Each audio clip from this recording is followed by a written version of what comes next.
આગામી લોકસભાની ચૂંટણી અંતર્ગત પાટણ લોકસભા ભાજપના ઉમેદવાર ભરતસિંહ ડાભીના સમર્થનમાં સમસ્ત અનુસૂચિત જાતિ સમાજનો સામાજિક સંવાદ કાર્યક્રમ ગુજરાત સરકારના કેબિનેટ મંત્રી તેમજ સિદ્ધપુર વિધાનસભા મત વિસ્તારના ધારાસભ્ય બલવંતસિંહ રાજપૂતની વિશેષ ઉપસ્થિતિમાં સિદ્ધપુરના સુજાણપુર હાઈવે પર આવેલા ગોકુળ ગ્લોબલ યુનિવર્સિટીના કન્વેન્શન હોલ ખાતે યોજાયો હતો અને આ કાર્યક્રમમાં બહોળી સંખ્યામાં ઉપસ્થિત અનુસૂચિત જાતિ સમાજના ભાઈઓ બહેનોએ પ્રધાનમંત્રી નરેન્દ્ર મોદીને પુનઃ વિજય બનાવવા માટે તેમજ જંગી બહુમતી સાથે ભાજપ તરફી મતદાન કરીને ભરતસિંહ ડાભીને જંગી બહુમતીથી જીતાડવાનો સૂર પુરાવ્યો હતો।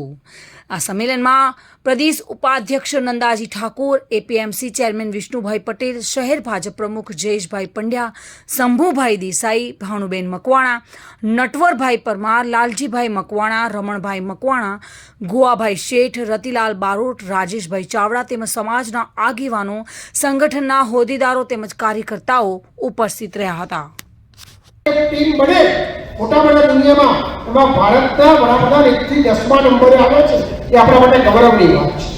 આપણે આજે હરીફાઈ કરી રહ્યા છે ચીન, રશિયા, તો રશિયાના વડાપ્રધાનની ચૂંટણી થઈ તો આપણે 84% વોટ આવ્યા।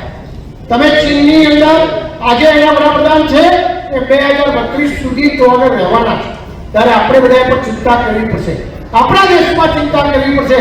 નરેન્દ્રભાઈ સાહેબ કહે છે કે મારો પરિવાર કયો કે ગરીબ પરિવારમાં, બહેનો આગળ વધે મારો પરિવાર, મારા યુવાન મિત્રો આગળ વધે એ મારા પરિવાર, મારા ખેડૂત મિત્રો આગળ વધે એ મારા પરિવાર।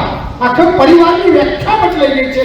સામા પક્ષે પરિવાર તમે રોજ ટીવીમાં જોતા હશો કે જે પાર્ટીઓ ભેગી ગઈ છે એ આપણો દેશ વિશ્વ સમક્ષ આજે 21મી સદીમાં એનો મુકાબલો ના કરી શકે એવી સ્થિતિવાળો જ્યારે અમે પક્ષ છે, ત્યારે આપણે જો 400 પાર કરીએ તો મારા શબ્દો તમે સુવર્ણ અક્ષરથી લખજો કે 2024 થી 2029માં કોઈ તમને ગાડી વગરનો માણસ નહીં મળે, અને હું તમને ગેરંટી માનું। અને કોઈ લોન નહીં, કોઈની પેલી નહીં, તમે તમારી તાકાત પર તમે એ પ્રમાણેની દ્રષ્ટિથી આપણો દેશ આગળ વધશે। વસંત કડિયા સાથે bureau report, today Gujarati news.